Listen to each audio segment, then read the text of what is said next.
Hello, this is DP Taplial. Mobilization of society for school infrastructure for the spreading social awareness. Social awareness children में spread करने के लिए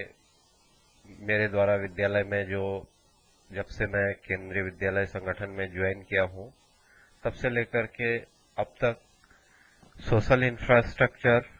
and economic infrastructure, जो school का social infrastructure है और जो स्कूल का इकोनॉमिक इंफ्रास्ट्रक्चर है, उसके द्वारा स्टूडेंट को अवेयरनेस करने के लिए, सोसाइटी के मोबिलाइजेशन के लिए मैंने लगातार काम किया है। स्पेशली मैं अगर सोशल इंफ्रास्ट्रक्चर की बात करता हूँ तो थ्रू सोशल इंफ्रास्ट्रक्चर में एजुकेशन एंड हेल्थ आती है। हम एज ए एकेडमिक इंचार्ज मैं कई सालों से काम कर रहा हूं केंद्रीय विद्यालय संगठन में, examination incharge as well as academic incharge. इसमें मैं बच्चों के एकेडमिक लेवल को बढ़ाने के लिए जो डिफरेंट टाइप के पेडागोजिकल चेंजेज आते हैं, जो असेसमेंट में जो चेंजेज आते हैं, इसके अलावा जितने भी बच्चों को जितनी भी इस एग्जामिनेशन से संबंधित चीजें होती हैं उन पर लगातार काम करता हूं। पढ़ाई किस ढंग से बच्चों को करनी है, किस ढंग से सरल ढंग से बच्चा अच्छे से अच्छा समझ ले, सीख ले,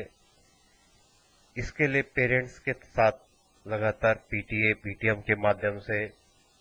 बच्चों को कब और क्या करना है, बच्चों के लिए स्टडी टाइम टेबल तैयार करना, बच्चों के लिए अवेयरनेस सोसाइटी में केवल पढ़ाई के साथ साथ, पढ़ाई केवल रटने वाली विद्या नहीं होती है, पढ़ाई के साथ साथ बच्चों में जो डिसिप्लिन होना चाहिए, जो नेशन के प्रति फीलिंग्स होनी चाहिए, उनको बढ़ाने के लिए और उन फीलिंग्स को पूरे सोसाइटी तक पहुंचाने के लिए लगातार बच्चों को प्रेरित किया जाता है। मैं लगातार इस काम में लगा रहता हूं कि बच्चा केवल अपने ही लिए नहीं बल्कि अपने आस पड़ोस और सोसाइटी के लिए काम करे। स्पेशली जो क्लीन इंडिया मूवमेंट है, उसके माध्यम से हम लोगों ने बच्चों को सोशल अवेयरनेस किया है कि वो केवल स्कूल में नहीं, पूरी सोसाइटी में उनके अपने पेरेंट्स के थ्रू पूरे अपने आस पड़ोस के वातावरण को साफ रखें, विद्यालय को साफ रखें, पर्सनल हाइजीनिंग करके रखें, पानी की बर्बादी, इलेक्ट्रिसिटी की बर्बादी, इन सब चीजों पर टाइम टू टाइम पेरेंट्स के साथ भी और स्टूडेंट के साथ भी टॉक करते रहते हैं। इसका बेनिफिट हमें दिखता है बच्चों में कि बच्चों में अवेयरनेस रहती है। पैंडेमिक पीरियड में स्पेशली सोशल जो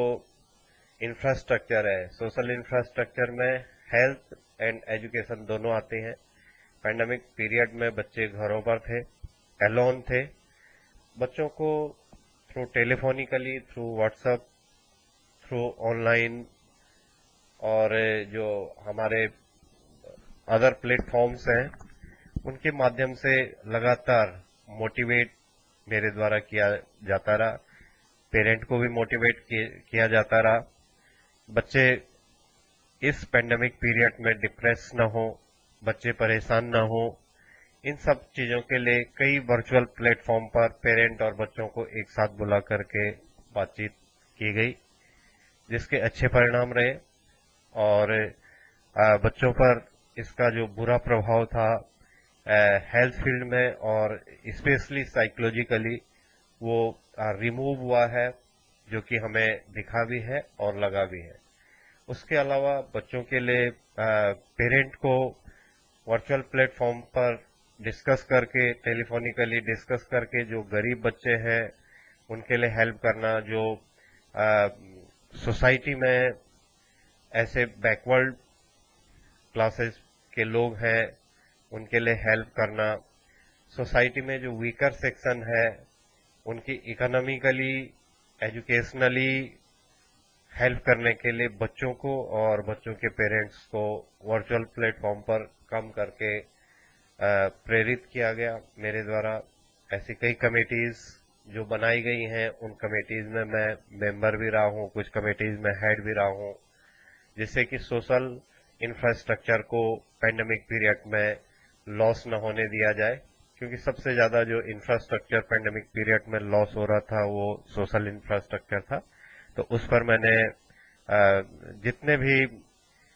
ई प्लेटफॉर्म है उनके माध्यम से बच्चों को प्रेरित किया, बच्चों को फोन वगैरह प्रोवाइड करवाने के लिए अपने से, विद्यालय के माध्यम से डोनेशन करके, पेरेंट को इस चीज के लिए अवेयर करके, इन सब माध्यमों से बच्चे का रिचार्ज करना, बच्चों को मोबाइल प्रोवाइड करवाना, ई प्लेटफॉर्म पर बच्चों को अवेयरनेस करना, ये सारे काम सोशल इंफ्रास्ट्रक्चर के लिए किया गया। इसके अलावा हमारा विद्यालय एक्रीडेट हुआ 2011 में, तो 2008 से लेकर के 2011 तक मैं एक्रीडेशन कमेटी में विद्यालय में कोर कमेटी मेंबर रहा, जिसमें इकोनॉमिक एंड सोशल इंफ्रास्ट्रक्चर, विद्यालय के सोशल इंफ्रास्ट्रक्चर पर और इकोनॉमिक इंफ्रास्ट्रक्चर पर बारीकी से देखा जाता है। एनएवीईटी के द्वारा इस चीज को जांचा परखा जाता है कि विद्यालय में सोशल अवेयरनेस कितनी है, विद्यालय में बच्चों में अवेयरनेस कितनी है, बच्चों को कितना बेनिफिट हो रहा है, बच्चे खुद इस चीज को समझ रहे हैं। इंफ्रास्ट्रक्चरल डेवलपमेंट में पेरेंट का रोल, स्टूडेंट का रोल, टीचर का रोल, इन सब का क्या रोल है, इन सब चीजों को बारीकी से 3 सालों तक एनएवीईटी के द्वारा देखा गया, और इन सब चीजों को देखने के बाद स्कूल को एक्रीडेट किया गया। मैं उस कमेटी की कोर मेंबर रहा हूं,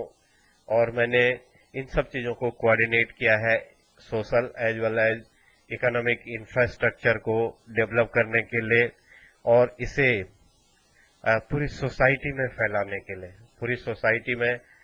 इससे अवेयर हो पेरेंट, स्टूडेंट, स्टूडेंट का रोल क्या है, पेरेंट का रोल क्या है स्कूल इंफ्रास्ट्रक्चर को डेवलप करने के लिए, सोसाइटी में वो लोग इस चीज को कैसे इम्प्लीमेंट कर सकते हैं। तो क्वालिटी कंट्रोल के द्वारा, क्यूसीआई के द्वारा विद्यालय जब एक्रीडेट किया गया, तो हर पैमाने पर पेरेंट्स से, बच्चों से, टीचर से, स्कूल इंफ्रास्ट्रक्चर, इन सब पर बारीकी से उनके द्वारा टाइम टू टाइम कई इंस्पेक्शन एंड विजिट के बाद इन सब चीजों को उन्होंने हर पैमाने पर स्कूल को देखा, और इसी कारण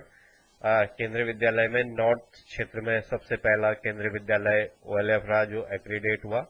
और 3 सालों तक लगातार सोशल इंफ्रास्ट्रक्चर को डेवलप करने के लिए उस कमेटी में मैंने लगातार काम किया as a core committee member.